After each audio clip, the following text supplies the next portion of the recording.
Philippe Martinet y converse avec une personnalité. Tout de suite sur France 3 Corse via Stella.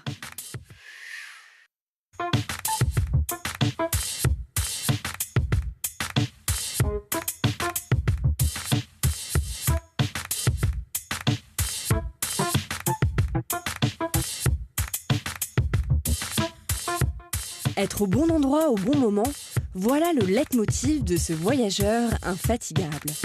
Il nous propose un livre photographique d'une grande beauté esthétique. Luc Gavache est l'invité de Philippe Martinetti. Bonsoir Luc Gavache, merci d'avoir accepté notre invitation. Merci de m'avoir invité.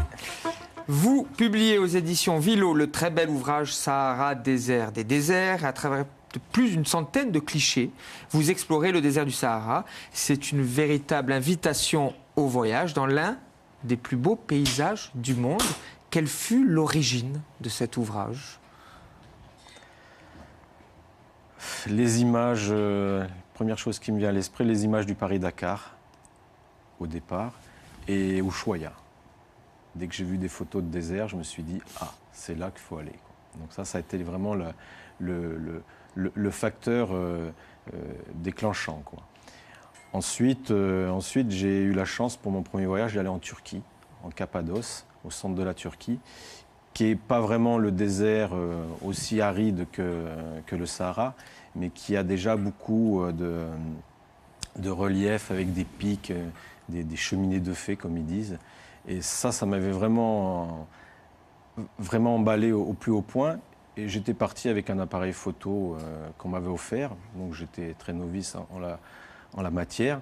Et j'ai fait quelques clichés de ce que je trouvais beau, et c'est avéré que c'était apparemment beau, puisque tout le monde me disait « tes photos sont très belles ». Donc c'est ce qui a été le déclic, et pour le livre, et aussi pour l'environnement, quoi, de ces paysages assez dénudés et chargés de mystère, parce que la Cappadoce est vraiment très, très mystérieuse, quoi. Ça a été habité, il y a des églises construites à même la pierre, hein, c'est-à-dire qu'ils ont creusé, et des habitations troglodytes, quoi. Du mystère, c'est intéressant que vous appeliez aussi votre ouvrage à travers ce prisme-là, le mystère, parce qu'il y en a beaucoup dans le livre. Alors vous accompagnez, enfin en tout cas le lecteur le découvre comme ça, il y a ces grands espaces, ces grands déserts, et puis il y a aussi toute une partie beaucoup plus humaine, où nous sommes au plus près de la vie des Touaregs. Vous allez nous en parler. Vous aviez dès le début, imaginé votre livre ainsi, votre découverte du Sahara ainsi, c'est-à-dire l'humain et le paysage, les deux. Alors, il faut savoir déjà que l'aventure, c'était pas du tout dans l'esprit de faire un livre. C'était parce que c'est venu après. C'est venu vraiment presque à la fin, je vais dire. C'est venu il y a quelques années en arrière, alors que j'avais déjà fait une bonne quinzaine de voyages dans ces pays-là, hein. Donc, en tournant un petit peu autour de tous les... Parce que le Sahara, c'est une dizaine de pays quasiment, quoi. Et donc, c'est venu après. Alors, je peux déjà vous l'expliquer. Je travaillais dans un grand magasin de téléfilms vidéo à Ajaccio, que beaucoup de gens connaissent. Et quand sont arrivés les écrans plats, il y avait la possibilité de mettre des photos au travers de la clé USB en défilement. Et donc, je me suis dit, charité bien, ordonner commence par soi-même. J'ai des photos qui sont sympas, je vais les mettre.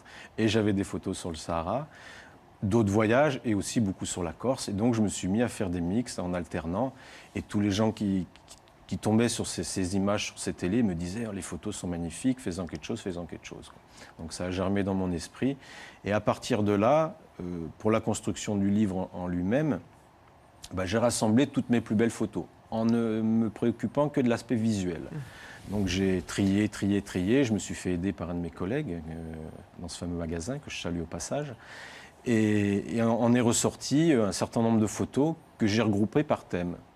Et un peu naturellement, ça s'est ordonné effectivement avec les Touaregs, avec leur vie, au travers d'un mariage ou de la vie d'un ami que j'ai rencontré là-bas. Je pense qu'on en reparlera. Et donc, au travers de tous ces thèmes, c'est dégagé un peu logiquement des chapitres. Mais j'avais aussi cette volonté que les paysages, j'avais peur que ça soit un peu austère, hein, c'est-à-dire un peu et redondant et un peu lassant. Donc, je me suis dit, je vais essayer d'alterner chapitre après chapitre le minéral et l'humain. Justement, sur l'humain, parce que c'est ça aussi qui nous intéresse. Alors, les photos du désert sont vraiment sublimes. Hein. On est là, on est transporté avec vous, presque, on y est, hein, on est dans le livre imprimé. Mais concernant l'humain, c'est très fort, vous êtes au plus près des visages. Il y a comme une narration, d'ailleurs, c'est une histoire que vous nous racontez, l'histoire des Touaregs. Ça a été facile pour vous d'être accepté? J'imagine que là, vous voir avec votre appareil photographique, qui est juste à côté de vous, je suis sûr que vous l'avez toujours près de vous. Il n'est jamais très loin. Ça ne doit pas être si simple que ça, d'être accepté. Oui et non. Bon, faut savoir que les Touaregs, concernant, en opposition à certains autres peuples du désert qui sont effectivement assez réticents, le sont beaucoup moins. Donc déjà, c'est un petit peu plus facile.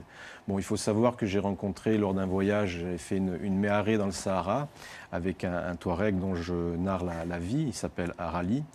Donc après l'avoir rencontré, j'ai sympathisé avec lui, on est devenus amis. Donc on est resté en contact, ça fait maintenant plus d'une dizaine d'années. Et donc, c'était lui un peu la porte d'entrée au travers de tous les plus beaux visages que j'ai pu faire. C'était au travers d'un mariage d'un de ses amis, dont oui, vous expliquez, vous racontez l'histoire. Un des chapitres aussi. Et donc, au travers de cette personne, j'ai réussi à accéder. Et en fin de compte, par exemple, le mariage, je leur avais dit, sans penser au livre, hein, bien sûr, c'était même pas encore du tout à l'ordre du jour, je leur ai dit, je vais faire des photos. Dis-le à tous les gens et je vous enverrai tout. Donc vous aurez toutes les photos, comme ça vous pourrez vous les donner, ça vous fera un souvenir. Comme nous, on le fait souvent dans nos mariages, je me suis dit, eux, ils vont raisonner de la même manière.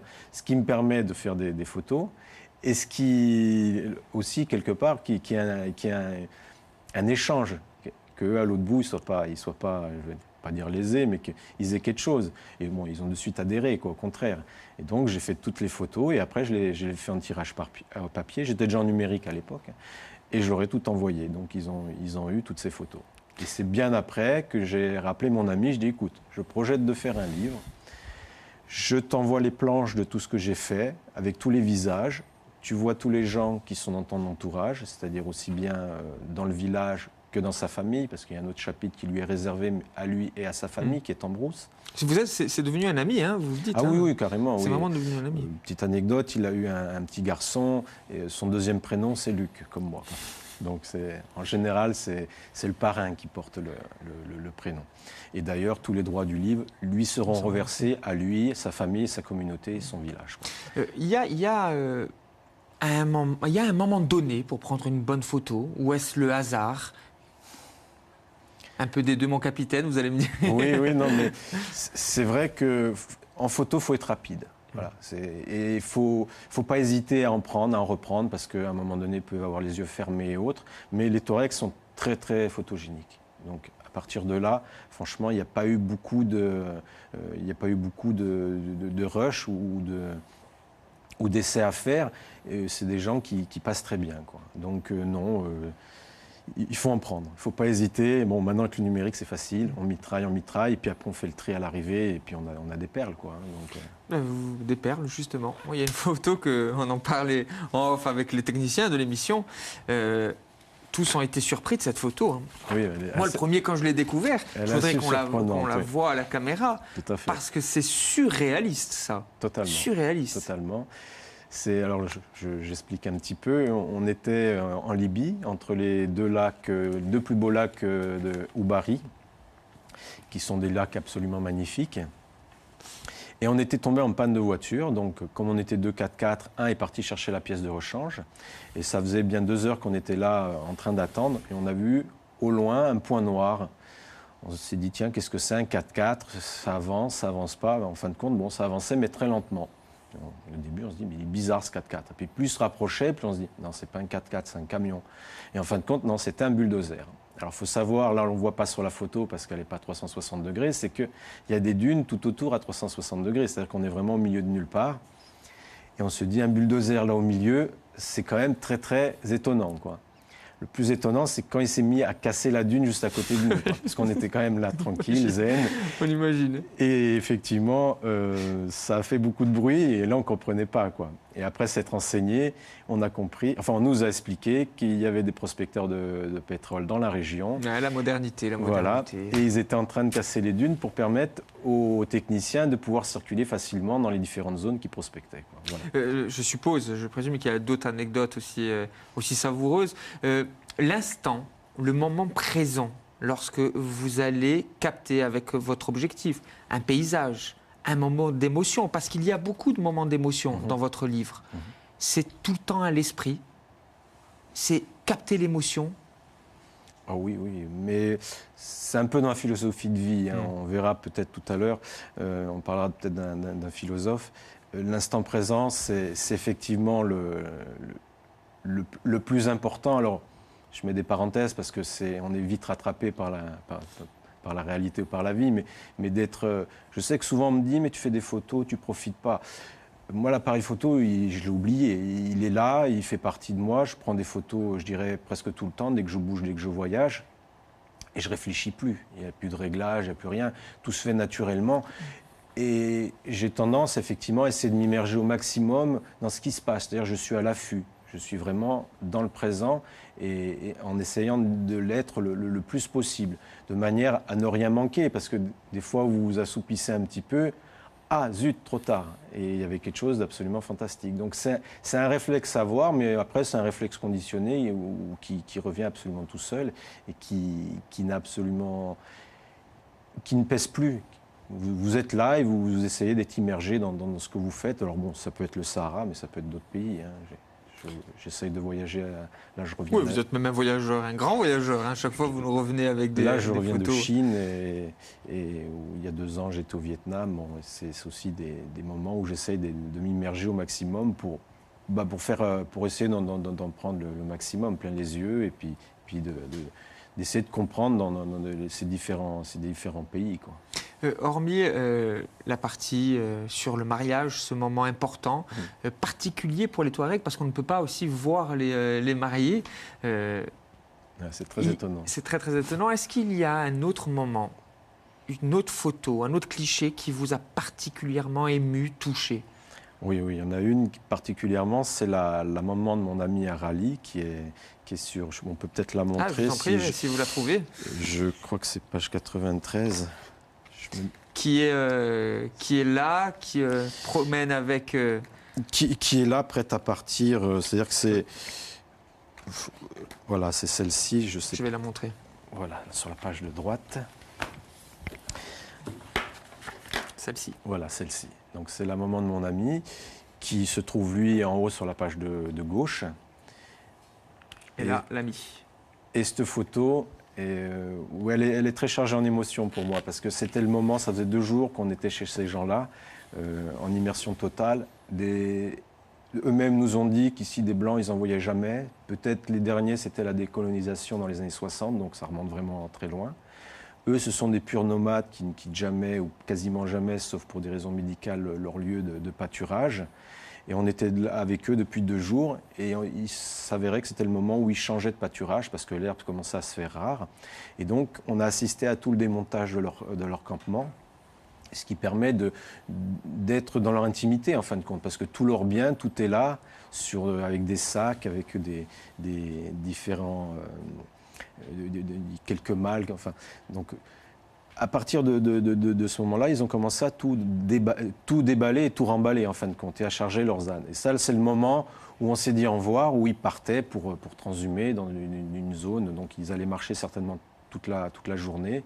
Et en général, ces gens-là transhument dans des zones qu'ils connaissent et ils changent une dizaine de fois, presque une fois par mois, ou tous les 1 mois, 1 mois et demi, selon comment se trouve l'herbe. S'il n'y a pas d'herbe pour les animaux, puisque ce sont des éleveurs, ils élèvent des chèvres et des moutons, c'est eux qui commandent. Donc, quand il n'y a plus de lait, c'est qu'il n'y a plus d'herbe, il faut changer.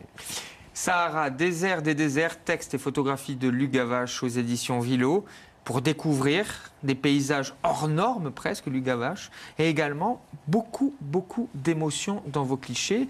On va reparler de votre ouvrage, évidemment, dans la seconde partie de l'émission, mais avant, je vous propose d'accueillir notre éditorialiste, journaliste à Corse Matin, Sébastien Pisagne.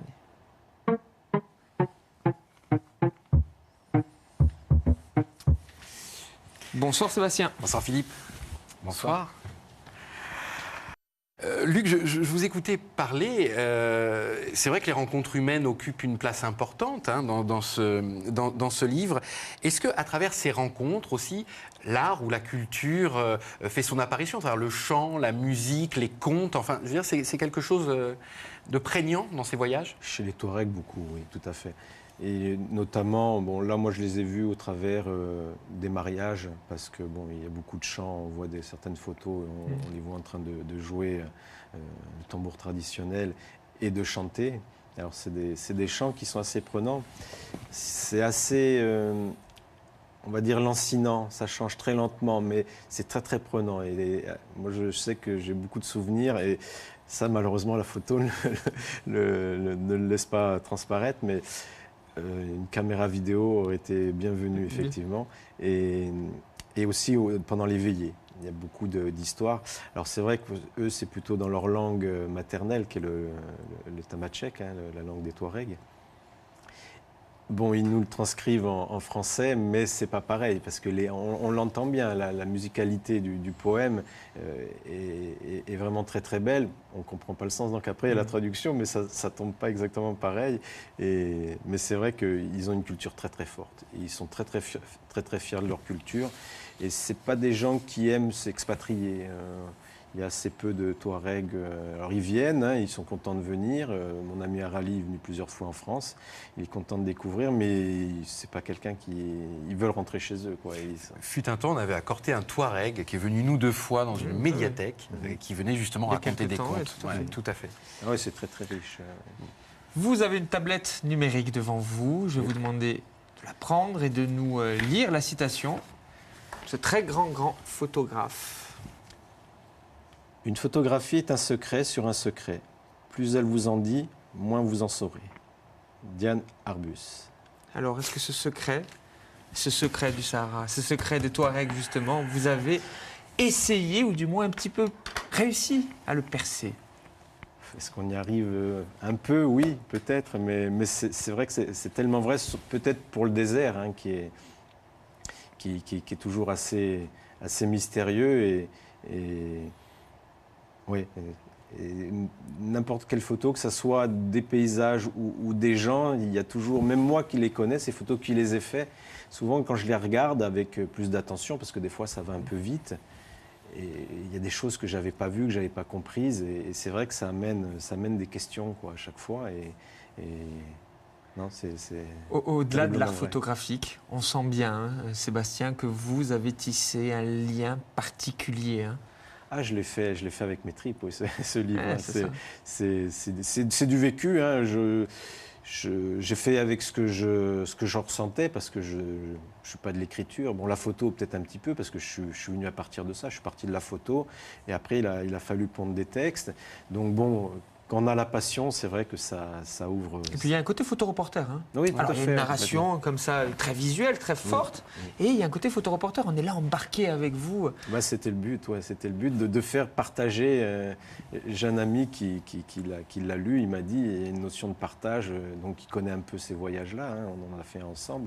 Il m'a dit, il y a une notion de partage, et c'est vrai que.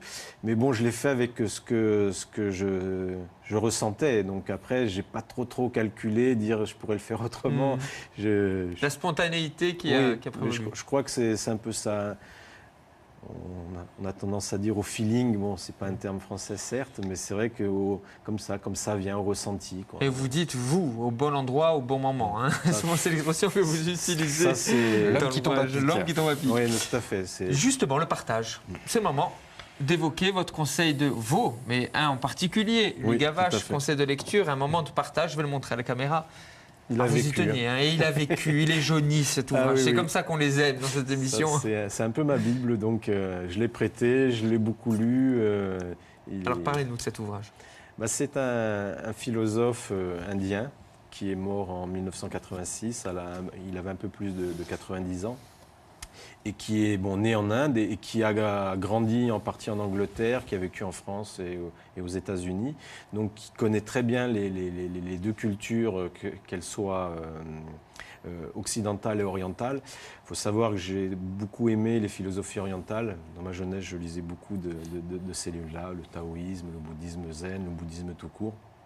Mais il y avait des petits trucs qui me gênaient un petit peu, et notamment l'aspect un petit peu religieux. Et je suis tombé sur ce philosophe qui, lui... On va le citer, hein. Oui, Krishnamurti, Krishnamurti, ce philosophe qui est un peu à la manière de Nietzsche, a déconstruit et a rejeté un petit peu tout cet aspect qui, moi, me gênait un petit peu. Et j'ai trouvé un peu, je vais dire, mon maître, il m'entendrait, il serait vert, parce qu'il ne voulait absolument pas être considéré comme un maître. Mais maître à penser, pour moi, oui, beaucoup, vraiment beaucoup. Et donc, et un petit parallèle, on en a un tout petit peu parlé tout à l'heure avec les Touaregs, c'est que lui, ce qu'il prône, c'est vivre l'instant présent. On en a parlé pour la photo, mais les Touaregs sont beaucoup dans l'instant présent. Les vicissitudes de la vie, ils en ont comme tout le monde, mais ils ont la faculté de la dépasser. Comme le prône lui dit, il ne faut pas vivre avec le futur parce que ça n'arrivera peut-être pas. Il ne faut pas vivre avec le passé parce que c'est passé. Le plus important, c'est l'instant présent. Et donc, on retrouve un peu tous ces préceptes qu'il y a dans les philosophies orientales. Et c'est vraiment ce qui m'a beaucoup plu chez lui, quoi. L'éveil de l'intelligence aux éditions Stock, un vieil ouvrage, mais il vous accompagne. Qui existe toujours, qui existe sous une autre pochette, mais qu'on trouve toujours. Et c'est un livre qui vous accompagne depuis très longtemps et régulièrement. Et ça se voit. Début des années 80. Et il y a d'autres livres que vous vouliez conseiller, mais vous reviendrez pour le prochain livre. Oui. Luc Gavache. J'en prépare un sur la Corse. Ben voilà. Sahara, désert des déserts, texte et photographie de Luc Gavache aux éditions Vilo. Merci beaucoup d'avoir accepté notre invitation. Merci de m'avoir invité. Sébastien, merci, à très bientôt. Merci à vous de nous avoir suivis. J'espère que vous n'avez pas perdu votre temps devant votre poste de télévision. À très bientôt sur France 3 Corse via Stella, évidemment.